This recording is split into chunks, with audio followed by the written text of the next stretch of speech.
Hola a todos los amigos y amigas que nos vamos encontrando por este medio, desde acá, desde las comunidades de Hudson y Plátanos, en el domingo 30 durante el año.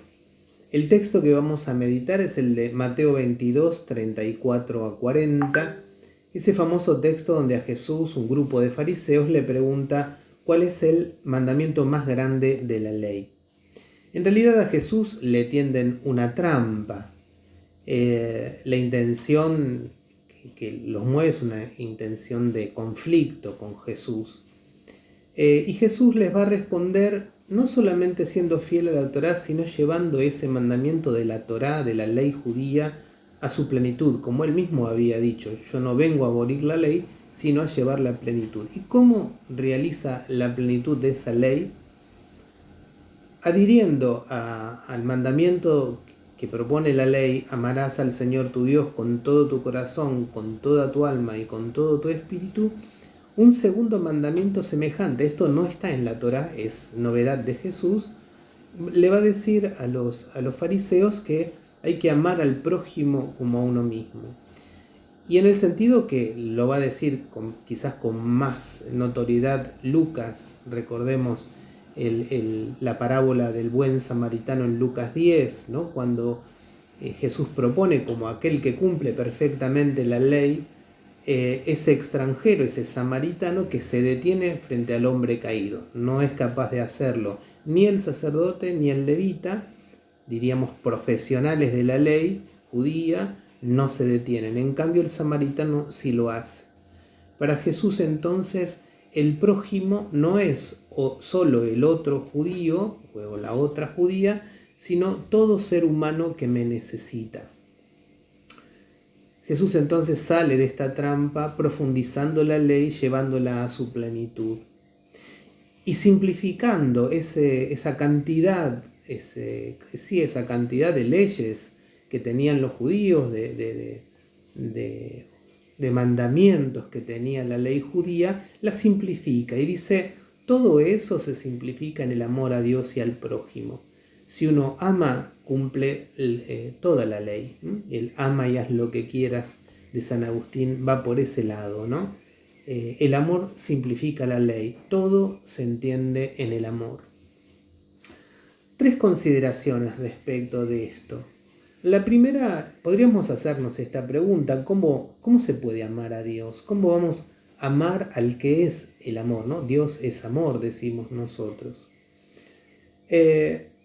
Y podríamos decir, tomando la experiencia humana, que nosotros, cuando alguien que amamos mucho sufre o tiene una alegría, sentimos como nuestro ese sufrimiento o esa alegría.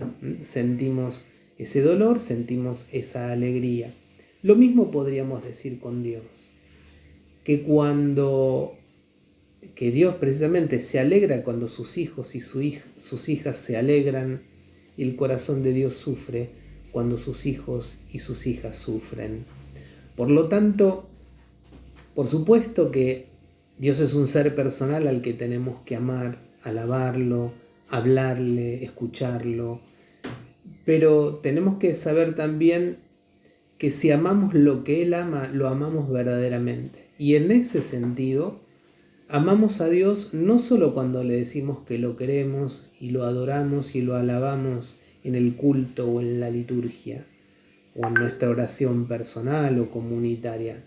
Lo amamos, va a decir aquí el mandamiento de Jesús, el mandamiento del Evangelio, cuando amamos al prójimo como a nosotros mismos. De eso se trata, porque si no podemos vaciar lo que decimos nosotros de amor a Dios, podemos vaciar el culto, podemos vaciar la liturgia si esas alabanzas a Dios no tienen un correlato con el bien efectivo a nuestros hermanos y hermanas. Por lo tanto, amar significa un compromiso, no solamente un sentimiento. Yo puedo sentir amor, por supuesto que uno lo siente, pero el amor no se acaba en un sentimiento efímero. El amor significa trabajar por el derecho y la justicia, como decíamos antes. Si no hay derecho y justicia, si no hay amor efectivo a nuestros hermanos y hermanas, nuestro culto a Dios, nuestras liturgias son vacías. Las vaciamos de sentido porque no amamos de verdad a los otros y a las otras. Recordemos lo que decía Isaías cuando expresaba que el amor se expresa precisamente en abrir las prisiones, el ayuno, recuerdo eso, ¿no? El ayuno que Dios quiere no es la oración que Dios, el culto que Dios quiere, no es mecerse como un junco, decía Isaías, sino abrir las prisiones injustas, dar de comer al hambriento, vestir al que está desnudo, etc. Cuidado entonces con el culto o la liturgia vacía, va a decir la palabra de Dios. Por último, decimos esas tres cosas, ¿no? Podemos amar al amor cuando amamos lo que Dios ama, a los hermanos y a las hermanas.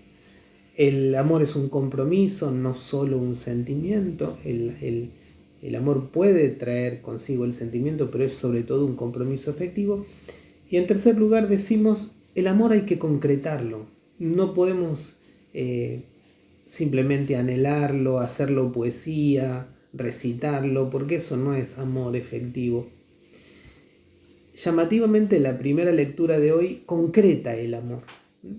Va a decir Jesús, que va a decir la palabra de Dios, va a recordar Jesús que amar al prójimo tiene que ver con esto que ya decía el Deuteronomio, ¿no? Por ejemplo, amar al extranjero. Hoy que nuestro país está lleno de extranjeros, que nuestras ciudades están llenos de extranjeros, que nuestro país es un país de inmigración fundamentalmente, va a decir la palabra de Dios, no te olvides cuando fuiste extranjero en Egipto. ¿Cómo tratamos a nuestros extranjeros? ¿Los hacemos sentir en casa hermanos y hermanas? Amar a los más pobres, a los huérfanos y a las viudas, va a decir la ley judía. A los más pobres, a ellos tiene que ir la predilección de nuestro amor. Y va a concretar aún más la palabra de Dios, este amor, va a decir no seas usurero, ¿no? Es decir, no te aproveches del que está necesitado, especialmente no seas usurero de los más pobres. Uno podría pensar desde esta propuesta de la ley judía el peso, el pecado que es la deuda externa de nuestros países pobres, ¿no? De Argentina y de todos los países pobres de la tierra, cómo la deuda externa pesa sobre la vida de los pueblos. Pero también pienso en los prestamistas de los barrios, esos que con intereses usureros se aprovechan de la necesidad de aquellos que necesitan un préstamo para comer, ¿no? O para comprar una pilcha, digamos. Los que remarcan los precios, también con precios usureros, sin necesidad, porque ganan exponencialmente cuando otros no tienen cómo comprar las cosas de primera necesidad. Va a decir la palabra de Dios, no te quedes con el manto de tu prójimo, ¿no? Es decir, devolvele al otro lo que es del otro, no acumules innecesariamente. Por eso el amor no es poesía, el amor se concreta, se concreta. Me gustaría terminar con este poema que se titula con una pregunta. ¿Eres capaz de amar? Se pregunta Gerardo Oberman en este poema que dice así. ¿Eres capaz de amar? ¿Eres capaz de superar tus prejuicios sociales, raciales, políticos, generacionales, teológicos, morales, sexuales, culturales? ¿Podés ir más allá del temor a lo diferente, a lo que te desestructura, a lo que te desafía, a lo que te interpela, a lo que te saca de tu lugar de confort? ¿Podés dejar de lado el odio que sentís hacia quienes piensan de otro modo, hacia quienes ven la vida desde otro lugar, hacia quienes deciden y viven distinto? ¿Te animás a tenderle la mano y abrirle sinceramente el corazón a quienes se aventuran a lo desconocido buscando alcanzar una tierra que los abrace? ¿Podés sentir empatía por quienes luchan, reclaman, se esfuerzan y sueñan con que sus voces sean escuchadas? ¿Eres capaz de dejar de adjetivar de manera negativa a todo aquello que sientes como amenaza a tus privilegios o a tu estilo de vida o a lo que te beneficia solo a ti? ¿Serías capaz de detenerte a escuchar las historias de ese hombre que vive en la calle, de esa niña que llora en la esquina, de ese muchacho que pide en el subte, de las madres que marchan en la plaza, de la gente que reclama en un piquete o de los pueblos originarios de nuestra patria? No hay otro camino para quienes desde una fe auténtica deseamos seguir los pasos de Jesús. Solo el amor construye, solo el amor lleva a la libertad, solo el amor nos hermana, solo el amor salva. ¿Eres capaz de amar? ¿Seré yo capaz de amar así? Que el Señor nos bendiga.